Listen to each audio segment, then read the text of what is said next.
Welcome to MC novel world, जहां कहानियां सिर्फ सुनी नहीं महसूस की जाती हैं। फायर। अगर तुम्हें पसंद है एक्शन, मिस्ट्री और इमोशन से भरी कहानियां। रवि बाबू और मीरा की खुशी का ठिकाना न रहा जब उन्होंने सुना कि उनके बेटे आकाश को प्रशिक्षक वर्मा ने एक उच्च कुशल चक्र गुरु के छात्र के रूप में अनुशंसा की है। रवि बाबू को थोड़ी चिंता थी, पर सोच विचार के बाद उन्हें लगा कि डरने की कोई बात नहीं। प्रशिक्षक वर्मा ने सिद्धेश्वर पीठ में वर्षों तक पढ़ाया था और उनकी अच्छी प्रतिष्ठा थी, और उनके द्वारा अनुशंसित व्यक्ति का ओहदा साधारण नहीं हो सकता। रवि बाबू का परिवार सिर्फ साधारण स्वतंत्र कृषकों का था, न उनके पास आध्यात्मिक पत्थर थे, न पारिवारिक संपत्ति। ऐसे में उन्हें इस बात की चिंता नहीं थी कि कोई उनसे कुछ छीनने की कोशिश करेगा। इसके अलावा उन्हें सामान्य तौर पर ऐसे ऊंचे दर्जे के चक्र गुरु से मिलने का मौका भी नहीं मिलता, इसलिए यह वास्तव में एक सौभाग्यशाली अवसर था। अब जब आकाश घर पर रहकर चक्र का अध्ययन कर रहा था, तो मीरा रोज अपने बेटे को देख सकती थी और उसके लिए खाना भी बना सकती थी, जिससे उसकी खुशी और बढ़ गई थी। अगली सुबह मीरा के हाथ से बने शानदार नाश्ते के बाद आकाश श्रीमान जुबिन से मिलने और उनसे सीखने के लिए दक्षिण पूर्वी पहाड़ की ओर चल दिया। इस बार पहाड़ के तल पर पहुंचकर आकाश ने बांस के फाटक का रास्ता लिया और महसूस किया कि सच में आंगन के सामने एक तख्ती लगी हुई थी। तख्ती पर लिखा था, विस्मृति निवास। यह एक ऐसी बात थी जिसे आकाश ने पिछले दिन किसी तरह ध्यान नहीं दिया था। जैसे ही आकाश विस्मृति निवास में दाखिल हुआ, उसने श्रीमान जुबिन को तालाब के किनारे बेफिक्री से बैठे हुए पाया, एक हाथ से गाल थामे और दूसरे से मछली पकड़ रहे थे। उनकी छड़ी बांस की थी और कांटा बिना चारे का था। आकाश ने तालाब में झांका और पाया कि उसमें मछली थी ही नहीं। आकाश ने सोचा कि श्रीमान जुबिन का कोई गहरा मकसद होगा, और फिर से ऊपर देखा तो पाया कि श्रीमान जुबिन वास्तव में मछली पकड़ नहीं रहे थे, बल्कि गाल थामे झपकी ले रहे थे। सौभाग्य से पिछले दिन वाले वृद्ध व्यक्ति ने आकाश को देखा और उसे पास बुलाया और कहा, महाशय अक्सर ऊँघते रहते हैं। जब वह ऊँघ रहे हो तो उन्हें अनदेखा करना, परेशान मत करना। ओह ठीक है। आकाश ने पूरी तरह न समझते हुए भी सलाह का सम्मान करते हुए सिर हिलाया। वृद्ध व्यक्ति ने जोड़ा, मैं यहाँ का प्रबंधक हूँ, महाशय के दैनिक जरूरतों का ध्यान रखता हूँ। तुम मुझे वृद्ध कुई कह सकते हो। आकाश ने विनम्रता से कहा, वृद्ध कुई जी। वृद्ध कुई ने आकाश की ओर देखा पर कुछ और नहीं कहा और एक बिसात निकालकर पूछा, क्या तुम शतरंज खेलते हो? आकाश ने बिसात को देखा, क्या यह पंचतत्व शतरंज है? ताओ साधना की दुनिया में कई प्रकार के शतरंज होते हैं, जिनमें अष्टचक्र शतरंज, पंचतत्व शतरंज, स्वर्ग उत्पत्ति शतरंज, त्रिशक्ति शतरंज और भी बहुत कुछ शामिल है। पंचतत्व शतरंज सबसे सरल और सबसे आम में से एक है, जिसका उपयोग मुख्य रूप से बच्चों को उनकी शुरुआती ताओ साधना में प्रबुद्ध करने और पंचतत्वों के बीच उत्पादन और संयम के ज्ञान को याद रखने में मदद करने के लिए किया जाता है। शतरंज के मोहरों को खेलना सरल है। हर पक्ष के पास दो प्रकार के मोहरे होते हैं और बिसात बेतरतीब ढंग से पंचतत्व शतरंज के अलग अलग गुणों के मोहरे उत्पन्न करती है, जो पलटने पर ही प्रकट होते हैं। एक खिलाड़ी के मोहरे जो एक दूसरे को सहायक रूप से समर्थन देते हैं, वे मजबूत हो जाते हैं, जबकि जो मोहरे एक दूसरे को रोकते हैं, वे एक दूसरे को पकड़ सकते हैं। सरल, मजेदार और ज्यादा सोचने की जरूरत नहीं। यह साधक बच्चों में बुद्धि विकसित करने के लिए एक उत्कृष्ट खेल है। आकाश को पंचतत्व शतरंज खेलने में कोई दिक्कत नहीं थी, लेकिन अनुभवी वृद्ध कुई के इसे खेलने के विचार से वृद्ध कुई ने आकाश के मन को पढ़ लिया। पंचतत्व शतरंज तुम्हें बहुत सरल लगता है। एक पल के लिए हिचकिचाने के बाद और अपनी समझ के विपरीत आकाश ने कहा, महान मार्ग सबसे सरल होता है, शुद्धता और सत्य की ओर लौटना। अक्सर चीजें जितनी सरल होती हैं, वे उतनी ही गहरी होती जाती हैं। वृद्ध कुई चकित रह गए, थोड़ी देर सोचते रहे, फिर अचानक महसूस किया, यह एक अच्छी बात है। अगली बार जब मैं किसी के साथ शतरंज खेलूंगा तो यही कहूंगा। आकाश। और इस तरह आकाश और वृद्ध कुई ने अपना शतरंज का खेल शुरू किया। शुरुआत में आकाश ने सोचा कि वृद्ध कुई खेल के उस्ताद होंगे और पूरी ताक से खेला, पर कुछ राउंड के बाद उसने पाया कि उनका कौशल बराबर था और कोई भी दूसरे से बेहतर नहीं था, इसलिए वह आराम से खेला और दोनों ने खेल का आनंद लिया। अज्ञात रूप से दोपहर हो गई थी, जिस समय तक आकाश को याद आया कि वह वहां क्यों आया था। श्रीमान जुबिन तालाब के किनारे थे, पूरी सुबह मछली पकड़ते हुए झपकी ली थी और अब उन्होंने आंखें खोली, सूरज को देखा और सिर हिलाया, यह दोपहर के खाने का समय है। तो पूरी सुबह शतरंज खेलने और आधा दिन बिताने के बाद आकाश ने भोजन भी जुटा लिया। खाना वृद्ध कुई ने बनाया था, इसमें मांस और सब्जियां, साथ ही आध्यात्मिक ऊर्जा से भरपूर चावल भी शामिल था, पर उसका स्वाद अकथनीय था। वृद्ध कुई के व्यवहार को देखकर यह स्पष्ट था कि वह खाना बनाने में विशेष रूप से निपुण नहीं थे। हालांकि श्रीमान जुबिन को कोई आपत्ति नहीं थी। अनाज उपभोग करने पर रक्त शक्ति में बदल जाता था और मुंह और पेट की संवेदी खुशियां महज भ्रम थी। भोजन का स्वाद कैसा भी हो, हर चम्मच और चॉपस्टिक के साथ वह शांति और शिष्टता से आगे बढ़ते थे, जैसे वह अनाज का उपभोग नहीं कर रहे हों, बल्कि दुनिया की ओस और हवाओं का कर रहे हों। आकाश को श्रीमान जुबिन का तरीका सही और बेफिक्र दोनों लगा, और अंदर ही अंदर थोड़ी ईर्ष्या महसूस हुई। आकाश ने श्रीमान जुबिन के तरीके की नकल करने की कोशिश की, हर चॉपस्टिक उठाने के साथ धीरे धीरे और शिष्टता से खाया, पर वह ठीक से नहीं कर पाया। यह अजीब लगा, और आखिरकार उसने ईमानदारी से अपना कटोरा उठाया और जी भर के खाया। हालांकि खाने का स्वाद बढ़िया नहीं था, पर सामग्री उच्च गुणवत्ता की थी और उनमें आध्यात्मिक ऊर्जा थी। इसके अलावा आकाश खाने के मामले में ज्यादा नखरेबाज नहीं था। वृद्ध कुई ने आकाश को चाव से खाते देखा और आकाश के कटोरे में मांस के कुछ और टुकड़े डाल दिए। खाने के बाद श्रीमान जुबिन को आखिरकार याद आया कि आकाश क्यों आया था, और उसे आंगन में एक बांस के मंडप तक ले गए। उनके चारों ओर एक ताजी हवा चल रही थी, साथ ही बांस के सरसराने की आवाज भी आ रही थी। मैंने पहले भी शिष्य रखे हैं, पर उन्होंने जो सीखा वह तुमसे अलग था, इसलिए उसे सामान्य नहीं किया जा सकता। चलो देखते हैं कि तुम अपने चक्र अध्ययनों में किस स्तर पर पहुंचे हो। श्रीमान जुबिन ने तब आकाश से कई सवाल पूछे, जिनका आकाश ने एक एक करके जवाब दिया। आकाश के जवाब देने के बाद श्रीमान जुबिन ने एक पल के लिए सोचा, फिर एक मोटी किताब निकाली और आकाश को निर्देश दिया। तुम्हारी चक्र सिद्धांतों की जानकारी बहुत उथली है, और तुमने जो सीखा है वह ज्यादातर बुनियादी चक्र पैटर्न है, बिखरे हुए और व्यापक नहीं है। इस तरह की कमजोर नींव के साथ बाद में अधिक गहरे चक्रों को समझना मुश्किल है, और तुम चक्रों के मार्ग पर ज्यादा आगे नहीं बढ़ पाओगे। श्रीमान जुबिन ने किताब आकाश को सौंप दी और कहा, तुम्हें सबसे बुनियादी अवधारणाओं से शुरुआत करनी होगी। इस किताब में ताओ साधना की दुनिया में चक्रों के बारे में बुनियादी सिद्धांत हैं, जिनमें विभिन्न स्कूल, विशेषताएं और वंश शामिल हैं। पहले इनसे परिचित हो जाओ। जो तुम समझ सकते हो उसे समझो, और जो नहीं समझ सकते उसे लेकर मेरे पास आओ। जब तुम्हारी चक्र सिद्धांत की नींव मजबूत हो जाएगी तो मैं तुम्हें चक्र बनाना सिखाऊंगा। आकाश ने चक्र ज्ञान की मोटी किताब स्वीकार की और कहा, धन्यवाद श्रीमान। श्रीमान जुबिन ने अपना हाथ हिलाया, आंगन में पढ़ने के लिए एक आरामदायक जगह ढूंढ लो, मैं अपनी आंखें बंद करके अपनी आत्मा को आराम देने जा रहा हूं। आकाश ने विदा ली, फिर चक्र पद्धति का उद्गम को गले लगाते हुए एक ठंडी घास के टुकड़े पर एक पेड़ के नीचे एक छायादार जगह ढूंढी और उसे पलटना शुरू कर दिया। शुरुआत में उद्गम ने अपने उद्देश्य को स्पष्ट किया, जिसमें कहा गया कि प्राचीन अमर लोगों ने आकाश का अवलोकन किया और पृथ्वी की जांच की, सभी चीजों के विकास से दिव्य मार्ग के बारे में ज्ञान प्राप्त किया और इस समझ को चक्रों में प्रकट किया। ये चक्र दिव्य मार्ग के आंदोलनों की नकल करने के तरीके से संचालित होते थे, इस प्रकार उनमें अथाह शक्ति होती थी। ताओ साधना के सभी क्षेत्रों में केवल चक्र ही दिव्य मार्ग की सबसे सीधी और मौलिक समझ प्रदान करते हैं, और वे किसी की दिव्य चेतना पर सबसे कड़े मांग भी रखते हैं। चक्र गुरुओं को 1 से 9 ग्रेड में वर्गीकृत किया गया था, जिनमें 9वें ग्रेड से ऊपर के लोग अमर होते थे, जिन्हें अमर चक्र गुरु के नाम से जाना जाता था। हालांकि अमर चक्र गुरु महज किंवदंतियां हैं, लगभग 20,000 वर्षों में किसी ने भी वास्तव में अमरता प्राप्त नहीं की है, और इस प्रकार कोई भी अमर चक्र गुरु नहीं बन पाया है। कोई नहीं जानता कि एक अमर के दुनिया बदलने वाले चक्र कैसे दिखेंगे।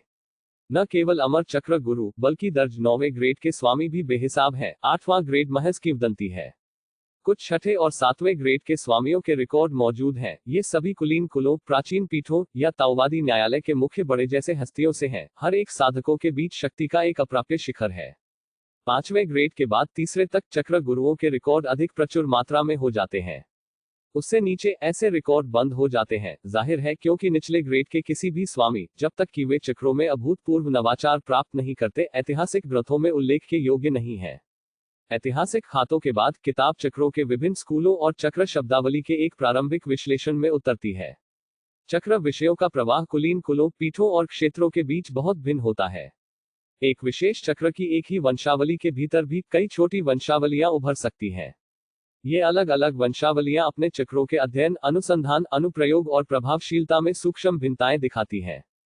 सभी प्रमुख शक्तियां अपने मुख्य चक्रों को एक गुप्त रहस्य मानती हैं, और स्वतंत्र अनुसंधान और अनुप्रयोग के माध्यम से ताओ साधना की दुनिया में चक्रों की स्थिति समृद्ध रूप से विविध और अंतर्मुखी हो गई है। चक्रों को उनके चक्रधुरी प्रकारों द्वारा वर्गीकृत किया जाता है, जिनमें द्विशक्ति चक्र, त्रिशक्ति चक्र, चतुर्भुज चक्र, पंचतत्व चक्र, षट समन्वय चक्र, सप्तऋषि चक्र और अष्टचक्र व्यूह शामिल हैं, लेकिन इन्हीं तक सीमित नहीं है। पंचतत्व चक्र और अष्टचक्र व्यूह सबसे व्यापक रूप से प्रचारित और उपयोग किए जाते हैं, फिर भी हर चक्र का अपना विशिष्ट उद्देश्य होता है। आकाश ने दिन का एक अच्छा हिस्सा चक्र पद्धति का उद्गम को मोटे तौर पर पलटने में बिताया, प्रबुद्ध महसूस करते हुए भी अपनी महत्वहीनता के बारे में गहराई से अवगत हुआ। आकाश के लिए पहला ग्रेड चक्र गुरु बनना पहले से ही चुनौतीपूर्ण था। 7वें, 8वें, 9वें या यहां तक कि अमर ग्रेड के लिए प्रयास करना तो दूर की बात थी। चक्रों का मार्ग समुद्र जितना विशाल था और आकाश, जो पहला ग्रेड चक्र गुरु भी नहीं था, अब उस विशाल महासागर में महज एक कण था। चक्र पद्धति का उद्गम केवल श्रीमान जुबिन के यहाँ ही पढ़ी जा सकती थी और इसे बाहर नहीं ले जाया जा सकता था। अगले दिनों में आकाश हमेशा श्रीमान जुबिन के विस्मृति निवास में जल्दी पहुंचता और फिर अकेले पढ़ने के लिए एक शांत और आरामदायक जगह ढूंढता। अगर कोई सवाल होता तो वह उन्हें चुपचाप नोट कर लेता और एक बार श्रीमान जुबिन अपनी छोटी विश्राम पूरी कर लेते तो वह जाकर सलाह मांगता। श्रीमान जुबिन किसी भी सवाल का जवाब देते और अक्सर सिर्फ कुछ शब्दों के साथ वह आकाश के संदेहों को सुलझा सकते थे, जिससे वह बहुत प्रभावित हुआ। सिर्फ कुछ ही दिनों में आकाश का चक्रों के बारे में ज्ञान काफी बढ़ गया था। रवि बाबू और मीरा धन्यवाद व्यक्त करने के लिए मिलना चाहते थे, पर श्रीमान जुबिन ने मना कर दिया, यह कहते हुए कि वह एकांत पसंद करते हैं और दूसरों के साथ मेल जोल नहीं रखते हैं। उन्होंने भाव की सराहना की पर जोर दिया कि मिलने की जरूरत नहीं है। हालांकि उन्होंने ऐसा कहा बिना किसी तरह की स्वीकृति के। रवि बाबू और मीरा को हमेशा कुछ बेचैनी महसूस होती थी। तब रवि बाबू पहाड़ पर जाकर एक जंगली बैल को मार कर लाए। मीरा ने गोमांस को मैरिनेट किया और उसे पूर्णता तक पकाया, विभिन्न प्रकार के पकवान भी तैयार किए और आकाश से उन सभी को श्रीमान जुबिन तक ले जाने के लिए कहा, उसे याद दिलाते हुए, चूंकि श्रीमान जुबिन को शांति पसंद है, हम उन्हें परेशान नहीं करेंगे, पर कुछ मामूली भेंट तो देनी ही चाहिए। आध्यात्मिक पत्थर जैसी चीजों की शायद श्रीमान जुबिन को कमी नहीं होगी, पर ये खाद्य पदार्थ हालांकि कीमती नहीं है, कम से कम हमारा सच्चा भाव है। आकाश, जब तुम उन्हें महाशय को दो तो मुझे उम्मीद है कि उन्हें यह अप्रिय नहीं लगेगा। हम आकाश ने सहमति में सिर हिलाया। जब आकाश ने भोजन का डिब्बा श्रीमान जुबिन को दिया तो वह कुछ घबराया हुआ था। श्रीमान जुबिन के व्यवहार को ध्यान में रखते हुए उसने अंदाजा लगाया कि उन्होंने शायद सभी प्रकार के व्यंजन चखे होंगे और उन्हें स्वतंत्र कृषकों द्वारा खाए जाने वाले ये साधारण खाद्य पदार्थ पसंद नहीं आएंगे। हालांकि श्रीमान जुबिन भोजन का डिब्बा पाकर काफी उत्सुक दिखे। उन्होंने गोमांस के कुछ टुकड़े आजमाए और हल्के से सिर हिलाया। हालांकि यह कम ग्रेड के जंगली राक्षस जानवर का मांस था जिसमें कोई आध्यात्मिक ऊर्जा नहीं थी। खाना पकाने का तरीका बहुत अनूठा था। जंगली बैल के मांस की खुशबू मसालेदार सीजनिंग के साथ मिली, जिससे एक ऐसा जंगली स्वाद पैदा हुआ जिसका उन्होंने पहले कभी अनुभव नहीं किया था। यह पहली बार था जब श्रीमान जुबिन ने ऐसे स्वाद के साथ गोमांस चखा, इसलिए उन्होंने कुछ और टुकड़े खाए और बाद में अपने पेट के साथ लेने के लिए कुछ बचा भी लिया। आकाश वृद्धकुई के लिए भी कुछ पकवान लाया। वृद्धकुई पकवान पाकर हैरान हुए, पर आकाश को बाहरी व्यक्ति के रूप में नहीं माना। उन्होंने कुछ आजमाए और न तो उनकी तारीफ की और न ही आलोचना। यह देखकर कि दोनों पुरुषों ने उपहार स्वीकार कर लिए थे और व्यक्तिगत रूप से उनका स्वाद लिया था और असंतोष के कोई संकेत नहीं थे, आकाश को राहत महसूस हुई। मीरा बहुत खुश हुई और जब भी फुर्सत मिलती वह आकाश के लिए विभिन्न व्यंजन तैयार करती ताकि वह उन्हें श्रीमान जुबिन और वृद्धकुई तक पहुंचा सके। पहाड़ों में कई प्रकार के राक्षस जानवर थे, हर एक का स्वाद अलग था। मीरा सामान्य दिनों में अपनी भोजनशाला में व्यस्त रहती थी, फुर्सत के समय खाना पकाने का अध्ययन करने पर ध्यान केंद्रित करती थी। रवि बाबू राक्षस शिकार से जो मांस लाते थे उसका उपयोग करके वह विभिन्न खाना पकाने के तरीकों को आजमाती थी। विभिन्न प्रकार के मांस को विभिन्न सीजनिंग और खाना पकाने की शैलियों के साथ मिलाने से विविध स्वाद निकलते थे। कुछ बहुत अच्छे लगते थे, जबकि कुछ इतने आसानी से स्वादिष्ट नहीं थे। मीरा अच्छे लगने वालों को आकाश के लिए चुनती थी ताकि वह उन्हें श्रीमान जुबिन को चखने के लिए ले जाए। वृद्धकुई को मीठा पसंद था और आकाश ने जो देखा उन्हें कुरकुरी चीजें पसंद थी और खासकर शतरंज खेलते समय उन्हें खाना पसंद था। इस प्रकार मीरा कुछ कुरकुरे फल बनाती थी और कभी कभी आकाश से उन्हें वृद्धकुई को पहुंचाने के लिए कहती थी। कुछ समय बाद श्रीमान जुबिन इन चीजों को खाने के आदी हो गए। उन्हें वृद्धकुई द्वारा बनाए गए भोजन के लिए ज्यादा भूख नहीं लगती थी। एक दिन श्रीमान जुबिन और वृद्धकुई को मसालेदार मांस और पकवान देने के बाद, दिन भर पढ़ने और कुछ सवाल पूछने के बाद आकाश ने विदा ली और घर चला गया। आसमान गहरा हो गया था और श्रीमान जुबिन तालाब के किनारे बैठे थे। आसमान में शाम की चमक देखते हुए गोमांस का आनंद ले रहे थे और शराब पी रहे थे। काफी आराम से दिख रहे थे। वृद्धकुई एक तरफ पकवान खा रहे थे, खुद से शतरंज खेल रहे थे। एक पल के बाद उन्होंने श्रीमान जुबिन की ओर देखा और कहा, आपका प्राण सागर टूटा हुआ है। आप अन्य चीजें खा सकते हैं, पर लालची मत बनिए और मेरे द्वारा बनाए गए औषधीय भोजन की उपेक्षा मत कीजिए। श्रीमान जुबिन उदासीन लगे। एक टूटा हुआ दर्पण पूरा नहीं किया जा सकता, बिखरा हुआ पानी वापस नहीं पाया जा सकता। प्राण सागर पहले ही टूट चुका है, कुछ भी खाना बेकार है। इसके बजाय कुछ ऐसा खाते हैं जो खुद को खुश करे। वृद्ध कुई को उनकी परवाह नहीं थी। अचानक उन्होंने पूछा, क्या यह वास्तव में इतना स्वादिष्ट है? श्रीमान जुबिन ने अपनी चॉपस्टिक से मांस का एक और टुकड़ा लिया और उसे अपने मुंह में रखा, ध्यान से उसका स्वाद लेते हुए। स्वाद काफी अनूठा है। वृद्ध कुई ने माथे पर बल डाला, आपने अपने जीवन काल में क्या स्वादिष्ट व्यंजन नहीं खाए हैं? अब आपने क्यों लालसा विकसित करना शुरू कर दिया है? वास्तव में श्रीमान जुबिन ने एक मनोरंजक अभिव्यक्ति प्रकट की, पर उनकी आंखों ने दुनिया की उदासीनता को छिपाए रखा। विदेशी व्यंजनों से थककर अब मुझे ये साधारण भोजन अपने साधारण इरादों के साथ सबसे कीमती लगते हैं। ओह, वृद्ध कुई, जो जाहिर तौर पर उदासीन थे, ध्यान से शतरंज खेलना जारी रखा, जबकि कुरकुरी मिठाई का एक टुकड़ा उठाया और उसे अपने मुंह में फेंका। श्रीमान जुबिन ने उन्हें देखा और अचानक पलटकर पूछा, आप स्वाद नहीं ले सकते, है ना? फिर इन चीजों को खाने की जहमत क्यों उठाते हैं? वृद्ध कुई ने बिसात पर ध्यान केंद्रित किया और एक पल बाद जवाब दिया, मैं चरमराने की आवाज सुनने के लिए चबाता हूं। यह कहकर उन्होंने एक कुरकुरा केक उठाया और उसे जोर से चरमराना शुरू कर दिया। आधे महीने बाद आकाश ने चक्र पद्धति का उद्गम लगभग पूरा पढ़ लिया था और श्रीमान जुबिन ने आकाश को चक्र सिद्धांत के बारे में पढ़ाना शुरू कर दिया। श्रीमान जुबिन द्वारा सिखाया गया चक्र सिद्धांत प्रशिक्षक वर्मा द्वारा सिखाए गए से अधिक व्यापक और गूढ़ था। यह चक्र शब्दावली से भरा था जो आकाश ने पहले कभी नहीं सुनी थी, और आकाश बहुत धीरे धीरे सीख रहा था। श्रीमान जुबिन ने भी एक लाइसे फेयर रवैया अपनाया, चाहे आकाश तेजी से सीखे या धीरे धीरे, अच्छा या बुरा, उन्होंने कभी ज्यादा कुछ नहीं कहा।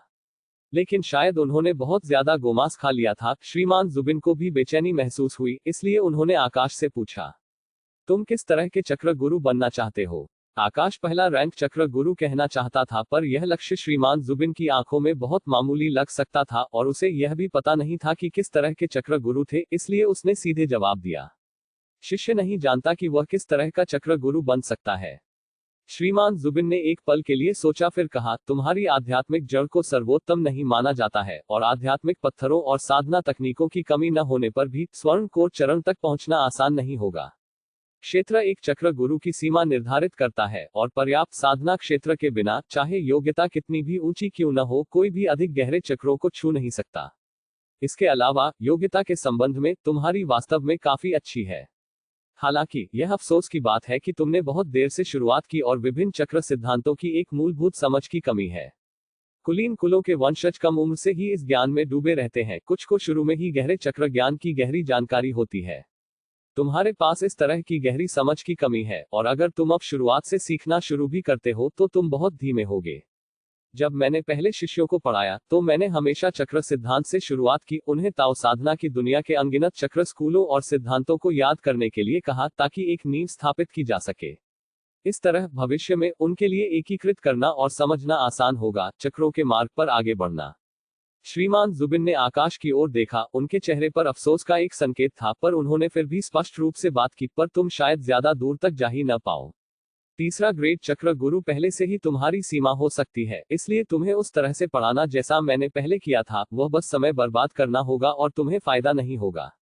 आकाश का चेहरा उदास हो गया, कुछ निराशा महसूस हुई। पर विचार करने पर तीसरा ग्रेड चक्र गुरु की बात तो छोड़ ही दो, दूसरा रैंक चक्र गुरु बनना भी उसे अंदर ही अंदर खुश करने के लिए पर्याप्त होगा। आखिरकार पूरे सिद्धेश्वर पीठ नगर में भी पहले रैंक के चक्र गुरु बहुत कम है। वह खुद श्रीमान जुबिन की अपेक्षाओं से लगभग बह गया था। एक पल सोचने के बाद आकाश ने ईमानदारी से कहा, हर चीज अपने भाग्य का पालन करती है। शिष्य को बस पूरी लगन से चक्र सिद्धांत का अध्ययन करने की जरूरत है। वह जिस भी स्तर को प्राप्त कर सकता है वही होगा। लाभ और हानि के बारे में बहुत ज्यादा चिंता करने से ही कोई अपना सच्चा उद्देश्य खो देगा। कृपया मुझे पढ़ाने में संकोच न करें, महाशय। श्रीमान जुबिन हैरान दिखे, एक पल के लिए चुपचाप आकाश को घूरते रहे, फिर हल्के से मुस्कुराए और कहा, तुम सही हो। जबकि मनुष्य योजनाएं बनाते हैं, सफलता या असफलता स्वर्ग द्वारा निर्धारित की जाती है और लाभ या हानि के डर से कोई अपने दिल में डगमगा नहीं सकता। चूंकि ऐसा है, कल मैं एक अलग शिक्षण पद्धति आजमाऊंगा। क्या आप चाहते हैं कि मैं आकाश की नई चक्र सीखने की पद्धति के बारे में बताऊं?